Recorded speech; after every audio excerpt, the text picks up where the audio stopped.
For those who do not know me, my name is Laura Jacobus, and I've been a member of Oakwood Church since about, 1986. 1986, the year I was brought into this world, 1986. I was born and raised in Oakwood Church. So now many of you, if you can do the math, you'll know how young I am. Oakwood here is my home. Again, I was born and raised here. And I actually attended Oakwood Academy from grades 7 through 10, and definitely was blessed at my time here at Oakwood Academy.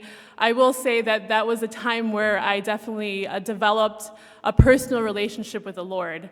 My favorite class was actually Bible class, and that was taught by our former member, Mr. Chad Bernard. For some of those who remember him, I know Candace and I were in the same class as well. So definitely Bible was always my favorite class. So I definitely made friends for eternity, for sure. To be honest, when asked to preach today, which in all honesty, it's kind of very weird to say that I'm preaching, you know. I was talking to my husband, last night. It's weird to say that I'm preaching because by any means am I all qualified to preach. So it's more like sharing the good news, right? Sharing the good news. Although there's a popular saying, and it goes something like this, that God does take ordinary people to do what? To do extraordinary things. Very good. Yep, extraordinary things. So for sure, this is definitely an extraordinary thing for me. I will have to say that this is probably my second time behind the pulpit to preach, but I'll kind of get back to that later on during the sermon. So again, it's definitely an honor to be in front of you all, and I pray that you guys receive a special blessing, not because of me, but because the reason we are here. So in addition to the assurance of knowing that God can use a person like me with imperfections, on top of words of encouragement from my friends and family, self-reflection and prayer, and the position I've been blessed to be and serve as a youth Sabbath school leader, I stand here in front of you all today by God's grace. One of the biggest motivators why I'm up here actually is our youth.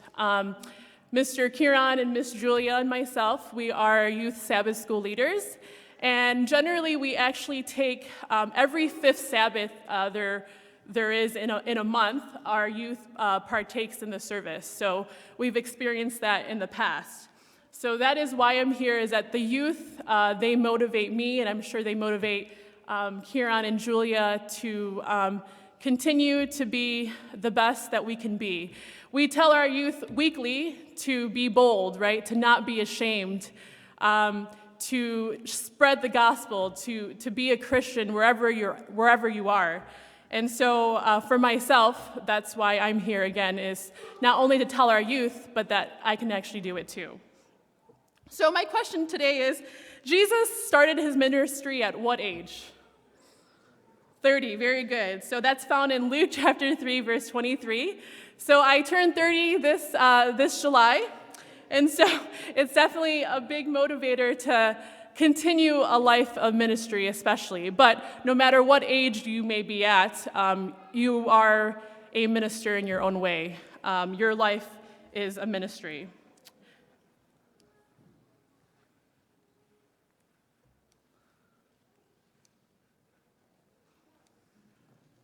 Okay, today's sermon is entitled, Is Your Light On? Church family, is your light on? Let us pray. Dear Heavenly Father, we thank you for this beautiful Sabbath day, Lord, that you brought us all here together. Lord, I ask that my words be your words, that you may speak through me. And Lord, may everyone here again receive a special blessing, not from me, but from you. And we just thank you for everyone who's also watching online and who are not here with us, Lord. I ask that you please bless them in a special way. We thank you again for your love. In your name, amen. Is your light on? I present to you two objects on the screen. On the right, or my right, you see a flashlight, and on the left, you see a candle. Now, you can kind of answer it to yourself. What do these have in common? What is their purpose? Yes, to give light. Yes, very good, to give light. And I want you guys to kind of look at these two objects here and look and see what right now is something that they have very much in common and should be somewhat obvious. A hint would be, what are they not doing right now? They are not on, right? They're not on. The flashlight is not on, the candle is not on. These two items do not have purpose if and when they are not on.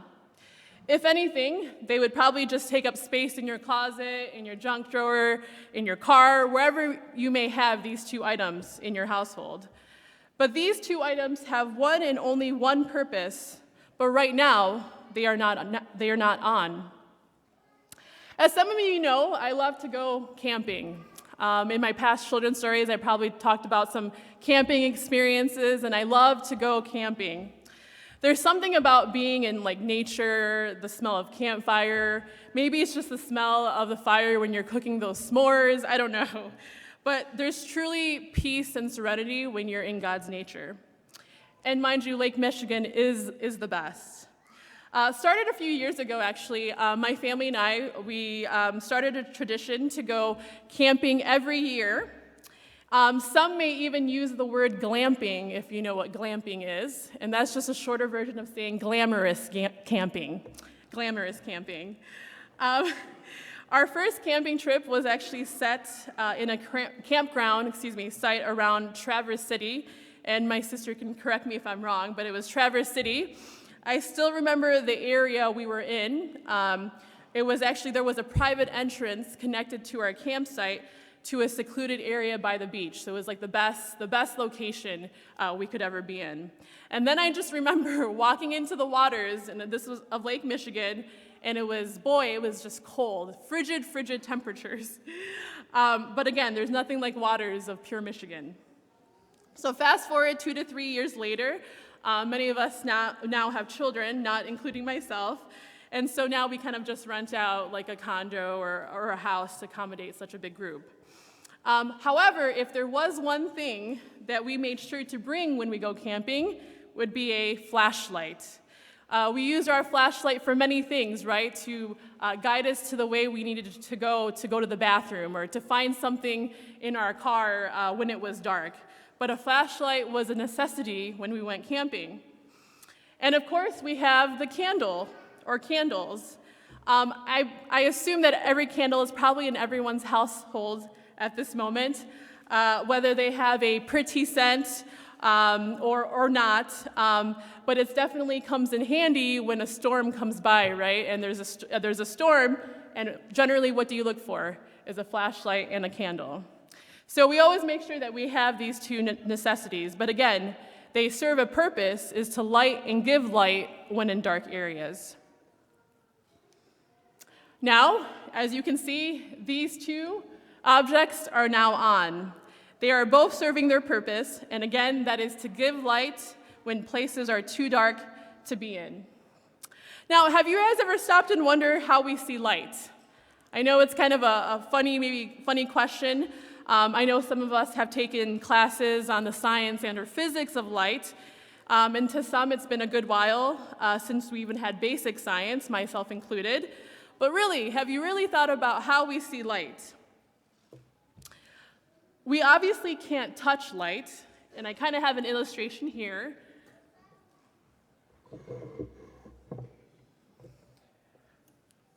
Again, we can't necessarily touch light. Yes, we can touch the components of how this light turns on, right? This is a nice IKEA lamp here. So again, we have the base, we obviously have the light bulb, and once I pull on this handle, the light comes on, this beautiful light comes on. So again, we can't necessarily touch the light, but we can touch the object that gives us the light. So again, we obviously have to connect it to the source that gives us this light. So this is just a little review for myself as well and for all who are here, including science people. You can provide more information on this possibly after the service, but I'm just going to give you a brief review of light and how we see light. As you can see here, from what it reads, is that light is a form of energy, which helps us to see objects. And then it describes about two different bodies, luminous and non-luminous, which are defined in this picture. So again, this is just kind of a brief description of light, that light is a form of energy. For me, light is actually a fascinating form of energy. To be quite honest, I would never think of light as being a form of energy, but that's just me. Every time I hear the word of energy, I associate energy with not having much of, don't have any at all, would like to have more of, especially when I'm playing with my nieces and nephews or going to the gym and trying to get that mile in.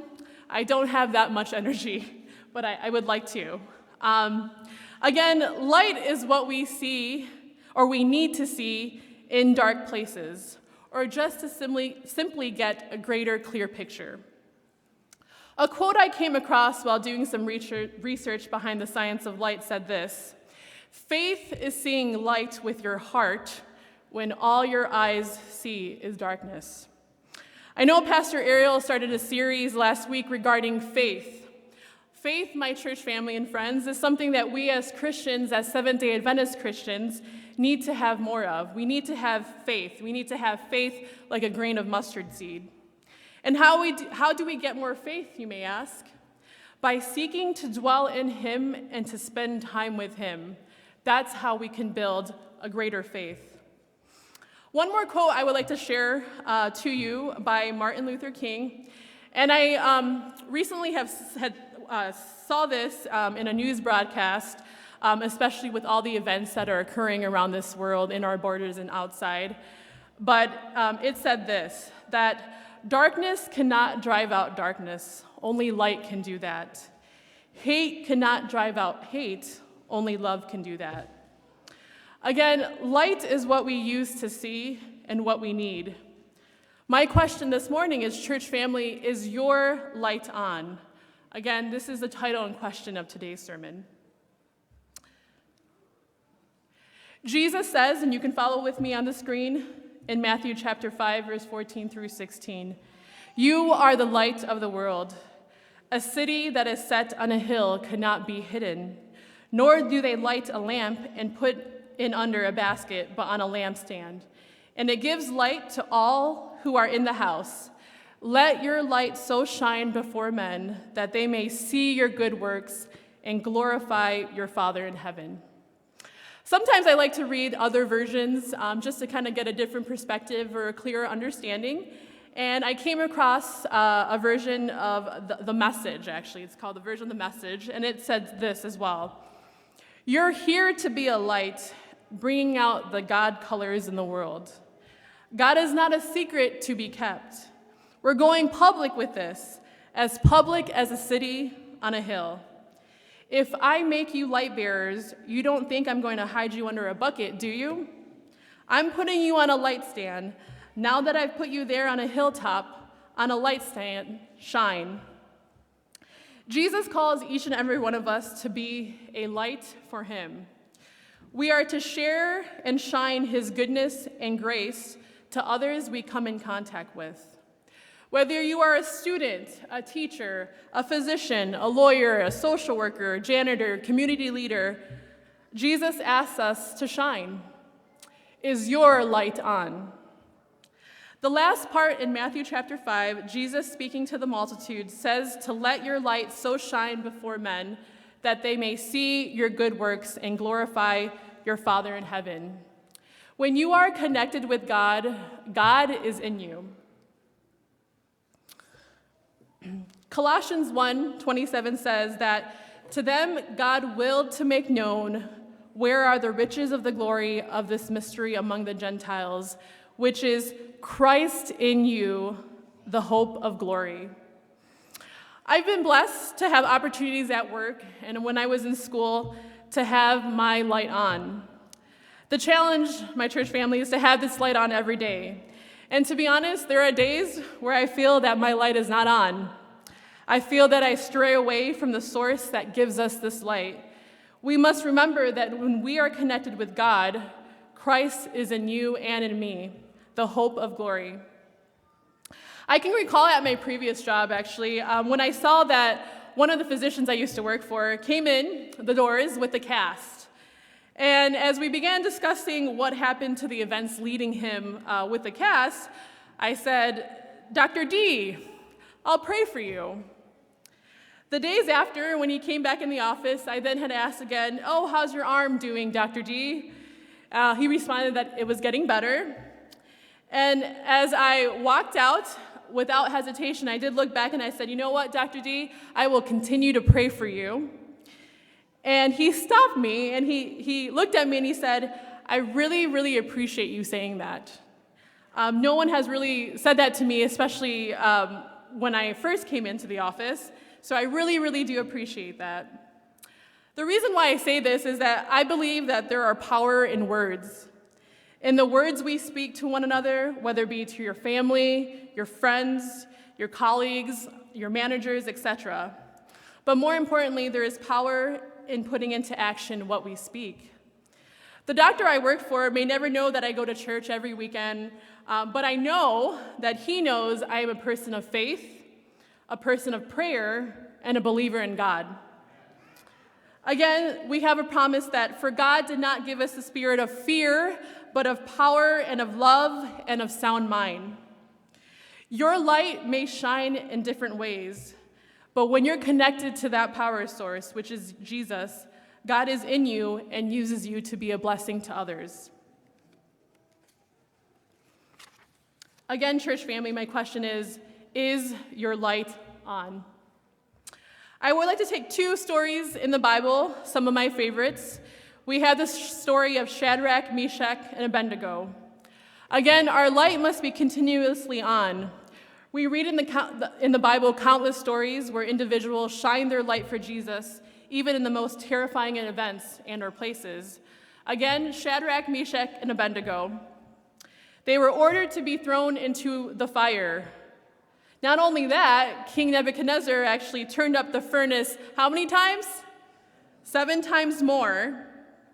So it must be very, very hot. Seven times more, and to be ordered to be thrown into the fire.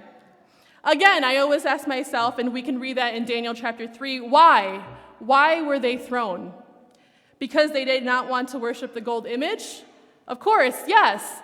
But even more so, these 3 individuals did not only have their light on for Jesus, but because they knew who they were connected to.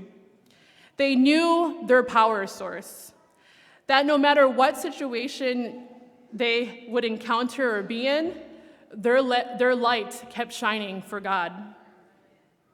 Another story of Joseph. Again, with Vacation Bible School this week, the kids went through the journey of Joseph. We see in the life of Joseph that he was a light bearer in Egypt. From being sold by his brothers to becoming a leader in Egypt, Joseph's light was on despite the circumstances he went through. He was able to shine his light for Jesus. In Genesis chapter 41, verse 37 through 38, it says, "So the advice was good in the eyes of Pharaoh and in the eyes of all his servants. And Pharaoh said to his servants, 'Can we find such a one as this, a man in whom is the Spirit of God?' Joseph had the Spirit of God in him. He was definitely showing his God colors. Romans chapter 8, verses 28 says, "And we know that all things work together for good to those who love God, to those who are called according to his purpose." Church family, again, we must be connected to our power source. When we are connected, our light will stay on no matter what situation we go through. In the book of Education, it says, "He is seeking to reproduce himself in the hearts and the lives of his followers, that through them he may be reproduced in other hearts and lives." Church family, is your light on? Is your light on shining so bright for others to see your good works? Is your light on in that no matter what situation you are in or facing, that you know when you, again, are connected with God, God is with you, the hope of glory? When we are set to be a blessing to others, in return, we are blessed too. There is a song that I enjoyed when I was a little girl that we sing generally in pre-kindergarten and kindergarten classes, and sometimes we even sing till now. And it talks about letting your light shine, that you are going to let it shine no matter what. If possible, I would like for all of us to say these lyrics together. This little light of mine, I'm going to let it shine. Don't let Satan blow it out. I'm going to let it shine. Let it shine till Jesus comes. I'm going to let it shine. Let it shine, let it shine, let it shine. Church family, let us be reminded that we should be constantly and daily seeking to dwell in Him. It is a challenge for me, again, I will be honest. You realize that much of this world is in need of a light to shine on them. Jesus calls us to be that light. We are called to be a light for Him. So my challenge to you all is to spend time with God, to be connected, to increase your faith, and ultimately to turn your light on and have that light on continuously.